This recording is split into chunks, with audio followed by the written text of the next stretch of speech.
So வணக்கம் மக்களே, இன்றைக்கி நம்ம வந்து ஒரு மூவி ரிவ்யூ தான் பார்க்க போகிறோம். நேற்று தான் பார்த்தேன், கேரி ஆன் அப்படின்னு சொல்லக்கூடிய ஒரு படம் 2024 வந்திருக்கு. ஒரு சூப்பரான ஒரு படம். நான் டெக்னாலஜி ரிலேட்டடாக ஏதாவது ஒரு ரிவ்யூ போடலான்னு பார்க்குறேன், டிலே ஆகிக்கிட்டே இருக்குது. எடிட் பண்ணுற முடியலைங்க, தலையெல்லாம் வலிக்குது, வேறு ஒன்றும் இல்லை. பட் எனிவே அந்த மூவி ரிவ்யூ பற்றி பார்க்கலாம். அண்ட் சப்ஸ்கிரைப் பண்ணாதான் பண்ணிடுங்க, அண்ட் ஒரு லைக்கை தட்டி விட்ருங்க. Yes, fine. இந்த கேரி ஆன் அப்படிங்கிறது பார்த்தீங்கன்னா நெட்ஃப்ளிக்ஸில் இருக்கக்கூடிய படம் தான். நேற்று தான் பார்த்தேன். அதாவது ஆஹா ஓஹோ சூப்பராக சீட்டு நுனியில் உட்கார வச்சுட்டான்டா அப்படிலாம் ஒன்றும் இல்லை, சரிங்களா? அந்த அளவுக்கு ஹைப் கொடுக்குற அளவுக்கு ஒன்றும் இல்லை. ஆனால் அடுத்து என்ன நடக்கும் அப்படிங்கிறத நமக்கு தெரியாத மாதிரி கரெக்டாக கொண்டு போயிருக்காங்க.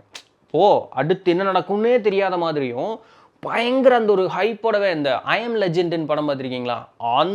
அதெல்லாம் பயங்கரமாயிரும். அவ்வளோ பெரிய ஹைப் இல்லை.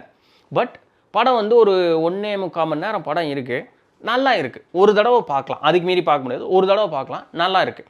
இந்த அசிங்கமாக இருக்கிற மாதிரி இந்த ஓவர் கிஸ்ஸு, இந்த பிக்கினி இது அப்படியெல்லாம் ஒன்றும் கிடையாது. கெட்ட வார்த்தை கூட பேசுறது இல்லைன்னு பாருங்களேன். ஒரு ஏர்போர்ட்டுங்க, அந்த ஏர்போர்ட்டுக்குள்ளேயே கதையை முடிச்சிட்டாங்க. இவர் வந்து இந்த ஹீரோ பார்த்தீங்க அப்படின்னு சொன்னால் ஒரு ஏர்போர்ட் ஆஃபீஸர், சரிங்களா? டிஎஸ்ஏ ஆஃபீஸர்னு சொல்லுவாங்க. ஒரு ஏர்போர்ட் ஆஃபீஸர் இந்த செக்கிங்கில் இருப்பார். சம்சாரம் பார்த்தீங்க அப்படின்னு சொன்னால் அதே ஏர்போர்ட்டில் ஆப்ரேஷன்ஸ் டிபார்ட்மெண்ட்டில் அந்த வேலை செஞ்சுக்கிட்டு இருக்கோம். அவங்க வந்து அந்த பொண்ணு வந்து இப்போ மாசமாக இருக்கும். இப்படி தான் கதை ஆரம்பிக்கும். இந்த பையனுக்கு வந்து போலீஸ் ஆகணும்னு ஆசை. பட்டு போலீஸில் வந்து செலெக்ஷன் போனால் அனுப்பிச்சுட்ருவாங்க, செலக்ட் பண்ணாமல் துரத்தி விட்ருவாங்க. அது பின்னாடி ஒரு காரணம் சொல்லுவார், அது நீங்கள் படம் பாருங்க புரியும். அதோட முக்கியமான ஒரு காரணத்தினால துரத்தி விட்ருவாங்க. இதோட இருக்கும். அப்போ அந்த பொண்ணு சொல்லிகிட்டே இருக்கும், நீ திருப்பியும் ரீஅப்ளை பண்ணு, நீ வந்து ஏன் மனசு தோண்டு போயிடுற, நீ ரீஅப்ளை பண்ணு அப்படின்னு சொல்லிட்டு ஏன் துரத்தி விட்டானுங்க அப்படின்னு சொல்லியும் கூட அந்த பொண்ணு கூட சொல்லியிருக்க மாட்டார். ஸோ அதனால் ஏதோ செலக்ட் ஆகலை போலன்னு அந்த பொண்ணு உத்வேகப்படுத்திகிட்டே இருக்கும். இந்த பையனும் வந்துட்டு சரி பார்க்கலான்ட்டே போயிட்டே இருப்பான். அப்புறம் இந்த ஏர்போர்ட் அத்தாரிட்டிக்கு வரும்போது ஏர்போர்ட்டில் இருக்கவங்களுக்கே தெரியும் இவனுக்கு இந்த இடத்துல வேலை செய்கிறதுல பெரிய ஈடுபாடு இல்லைன்ட்டு. அதனால் 2 வருஷமாக வேலை செஞ்சுட்டு இருப்பான். ப்ரொமோஷனே இருக்காது, பாட்டுக்கு இருப்பான், அவ்வளோதான். எப்படி ஜூனியராக இருந்தாலும் அப்படி ஜூனியராக இருப்பான். இப்படி தான் வண்டி ஓடுங்க. அப்போது இந்த பொண்ணு இப்படி சொன்ன காரணத்தினால போய் தன்னுடைய முதலாளியே இந்த மாதிரி எனக்கு ஒரு ப்ரொமோஷனை கூடியா, எனக்கு வேலை செய்கிறதுக்கெல்லாம் பிடிச்சிருக்கு, கொஞ்சம் ப்ரொமோஷனை கொடுப்பா அப்படின்னோடனே அந்த செக்கிங்கில் அன்றைக்கி பார்த்து கிறிஸ்மஸ் டைமு, சரிங்களா? லாஸ் ஏஞ்சலிஸில் வந்து கிறிஸ்மஸ் டைமுக்கு ஃப்ளைட்டு. ஸோ பயங்கர பீக்கான ஒரு டைமு. இந்த நம்ம ஏர்போர்ட் போயிருந்தீங்கன்னா உங்களுக்கு தெரியுமில்ல, அந்த பேக் இப்படி வச்சா ஒரு மிஷின்குள்ளே இப்படி போகும். அந்த மிஷின் வந்து எக்ஸ்ரே மிஷினாக இருக்கும். அப்போ அதுக்குள்ளே என்ன இருக்குது அப்படிங்கிறதெல்லாம் அவங்களால பார்க்க முடியும். ஸோ அந்த செக்கிங் ஏரியாவில் என்னை போடுங்க, நான் வந்து திறமையாக வேலை செஞ்சு காமிக்கிறேன் அப்படின்னு சொல்லிட்டு அந்த செக்கிங் ஏரியாவுக்கு வர வேண்டியது வேறு ஒரு ஆள். அன்றைக்கி என்னென்னா அது ஒரு டென்ஷனான டைமு. நான் வந்து அங்கே போகிறேன், என்னை நான் நிரூபித்து காட்டுறேன் அப்படின்னு சொல்லி நான் அந்த இடத்துக்கு போகிறேன்னு சொல்ல அவர் முதலாளியே சரி பரவாயில்ல போ அப்படின்னு சொல்லி அனுப்பிச்சுட்ருவார். கரெக்டாக போகணுன்னு ஒரு மண்டையில் ப்ளூ கலர் பெயிண்ட் அடித்த ஒரு புள்ள வந்து ஒரு ட்ரே ஒன்று கொடுக்குற மாதிரி ஏதோ ஒன்று கொடுத்துட்டு அதில் ஒரு ஹெட்செட் இருக்கும், அந்த இயர்பீஸ் இருக்கும், அந்த காதுக்குள்ளே வச்சுக்கிற மாதிரி வெளியே தெரியாது. ஸோ அதை எடுத்தோன்னே அந்த இந்த பையனுக்கு மொபைலில் ஒரு மெசேஜ் வரும், அந்த இயர்பீஸ் உன்னுடைய வலது தானே, ரைட்டு, ஆமாம் வலது காதில் வந்து உள்ளே வை அப்படின்ட்டு வச்ச உடனேயே ஒருத்தன் பேச ஆரம்பிப்பான். அங்கேருந்து ஆரம்பிக்கிங்க தலைவலி அந்த பையனுக்கு. மேட்ரு ரொம்ப சிம்பிள். என்னை சார்ந்த ஒருத்தன் உன்னோட அந்த செக்கிங் ஏரியாவை தாண்டி வருவான். சிவப்பு கலர் தொப்பி போட்டிருப்பான், பேஸ்பால் கேப் போட்டிருப்பான். ஒருத்தன் வருவான், ஒரு பொட்டி எடுத்துகிட்டு வருவான். அந்த பொட்டிக்குள்ளே என்ன இருக்குது அப்படிங்கிறத பற்றி நீ கண்டுக்காத. அந்த செக்கிங்கை தாண்டி வெளியே போகணும், அவ்வளோதான். ஏன்னா இவங்க இந்த செக்கிங்கை தாண்டிடுச்சுன்னா அதுக்கப்புறம் இந்த செக்கிங் கிடையாது. செக்கிங்கை தாண்டி வெளியே போகணும், அவ்வளோதான். இது செஞ்சுட்டே அப்படின்னு சொன்னால் உன்னுடைய கேர்ள் ஃப்ரெண்டை நான் கொல்ல மாட்டேன், இவ்வளோதான் மேட்ரு. உனக்கு கேர்ள் ஃப்ரெண்டை நான் கொல்ல மாட்டேன். இந்த செக்கிங்கை தாண்டி விட்டேன்னா கொல்ல மாட்டேன். இல்லாட்டி ஸ்னைப்பர் கன் அங்கே வெயிட் பண்ணிட்டே இருக்குது, பட்டுன்னு போட்டோன்னா பொட்டுன்னு போயிடுவா அப்படின்னு சொல்லி இது. அவனே இந்த பையன் ஒரு என்னென்னமோ பண்ணி பார்ப்பான், மெசேஜ் அனுப்புறதுக்கு பார்ப்பான், போலீஸுக்கு ஃபோன் பண்ணுறதுக்கு பார்ப்பான், வாட்ச் டிஜிட்டல் வாட்ச் இருக்கும் இல்லையா, அதில் மெசேஜ் அனுப்புறதுக்கு பார்ப்பான். எல்லாத்தையும் கண்டுபிடிச்சிடுவானுங்க. ஏன்னா என்டையர் ஏர்போர்ட்டையே ஹேக் பண்ணிடுவானுங்க. மேலே கேமராலேருந்து ஒருத்தன் பார்த்துக்கிட்டே இருப்பான். மொத்தம் 2 பேர் வேலை செய்வானுங்க. கேமராலேருந்து ஒருத்தன் பார்த்துக்கிட்டே இருப்பான். அதனால் எல்லா இடத்துலையும் இந்த பையனை லாக் பண்ணிடுவானுங்க. அவன் சொல்லுவான், இந்த இடத்துக்கு இன்றைக்கி நீ வரணுங்கிற இது கிடையாது, இந்த இடத்துக்கு வர வேண்டியவன் வேற ஒருத்தன். அவன் பொண்டாட்டி பிள்ளையெல்லாம் வச்சு அவனை பிளாக்மெயில் பண்ணலான்னு பார்த்தா அவனை துரத்தி விட்டு நீ இங்கே வந்து உட்காந்துட்டேன், என்னடா லூஸ்தனமாக பண்ணுறேன், வேறு வழி இல்லை. இப்போ உன்னை நான் பிடிக்கணும்னு சொன்னால் உன்னோட கேர்ள் ஃப்ரெண்டு தான். ஸோ அதனால் நீ சிக்கிட்ட, நீ பாட்டுக்கு பண்ணு, ஒரு 2-3 மணி நேரம் அப்படியே பேசாமல் இருந்துட்டே அப்படின்னு சொன்னால் நார்மலாக இருக்கணும். இவர் என்ன பொட்டிக்குள்ளே அப்படி என்ன இருக்குது அப்படின்னா அது உனக்கு தேவையில்லாதது, அதை விட்டுரு அப்படின்ட்டு ரொம்ப கேஷுவலாக பேசுவாங்க. ரொம்ப கேஷுவலாக பேசிகிட்டே இருப்பாங்க. அப்புறம் அப்பப்போ இவர் வந்து ஏதாவது கண்டுபிடிக்கிறதுக்கெல்லாம் வேலையெல்லாம் பார்ப்போம். 2 தடவை பக்கம் 2-3 தடவை கண்டுபிடிக்கிறதுக்கெல்லாம் ஏற்பாடு பண்ணுவாங்க. அவனுக்கு லாக் பண்ணிடுவானுங்க. என்னென்னமோ பண்ணி பார்ப்போம், கடைசி வரைக்கும் ஒன்றுமே பண்ண முடியாது. கடைசியில் அந்த பையனும் வந்துடுவான். பையன் அந்த பொட்டியை வந்து அந்த இதுக்குள்ளே அனுப்புனா உள்ளே ட்ரேஸ் பண்ணி பார்த்தோம்னா உள்ளே வந்து ஏதோ பாமாட்டம் இருக்கும். டேய் என்னடா நான் உன்னை டெரரிஸ்டான்னு கேட்டேன், நீ இல்லைன்னு சொன்னேன், இதனடா ஏதோ பாம் மாதிரி இருக்குது அப்படின்னொன்னே, ஆமாம் பாம் மாதிரி இருக்குது அப்படின்னு சொல்லிடுவாப்புல. ஆனால் கிளியரன்ஸ் பண்ணி அனுப்பிச்சி விட்ருவாங்க. வேறு வழி இல்லை, இவனுக்கு பதட்டம் பயங்கரமாக இருக்கும், வாந்தியெல்லாம் எடுத்துகிட்டு இருப்பான். அப்புறம் இவனை பார்க்கறதுக்காக அந்தாள் வந்தோன்னே அந்தால் அடித்து இதெல்லாம் இது பண்ணி, இப்போ அதை நீ வாடா உன்னை போலீஸ்ட்டு கூப்பிட்டு போகிறேன்னா அந்தால் மொபைல்லேருந்து அந்த பாமை ஆக்டிவேட் பண்ணி விட்ருவான். அந்த பாம் என்னன்னு பார்த்தா அது ஒரு மாதிரி விஷவாயு. சரிங்களா, அந்த ஃப்ளைட்டில் ஒரு 250 பேர் போகிறாங்க.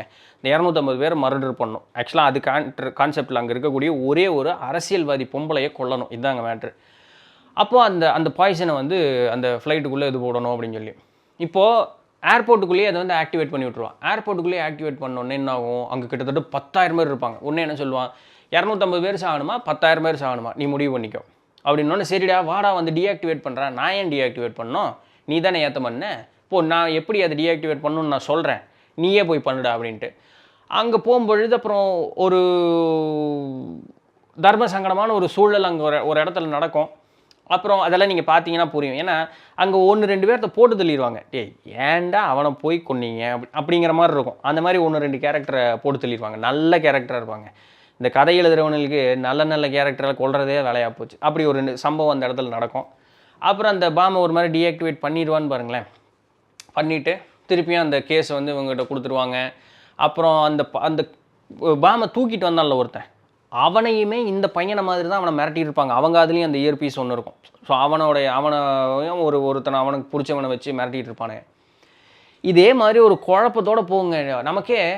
டேய் என்னடா எங்கெங்கேயோ கொண்டு போகிறீங்க, போர் அடிக்காது, குழப்பாது.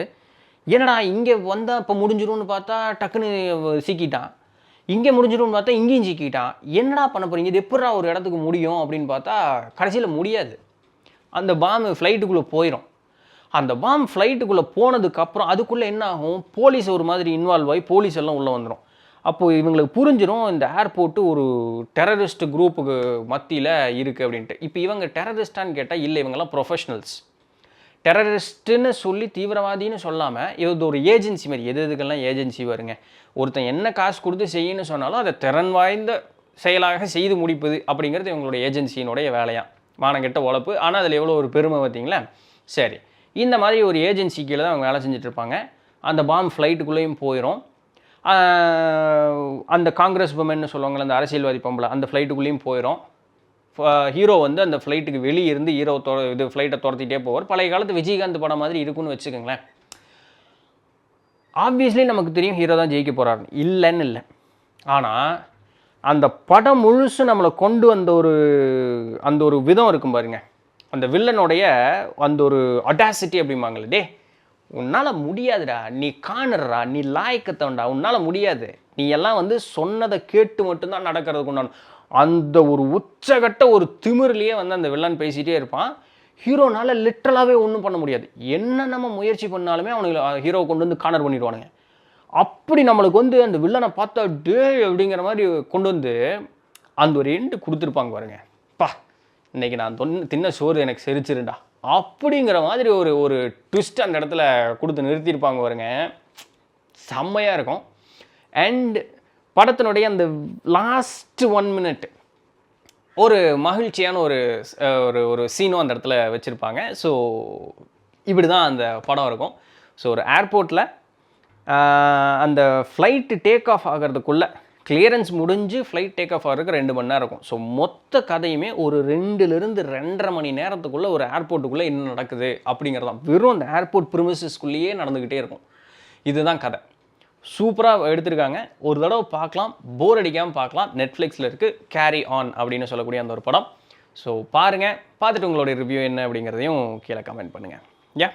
ஸோ நாளைக்கு வேறு ஏதாவது ஒரு சுவாரஸ்யமான செய்தியில் சந்திப்போம். போது வரையும் தொடர்ந்து எழுதுங்கள். நான் அவங்க இடத்துல தண்டபாணி.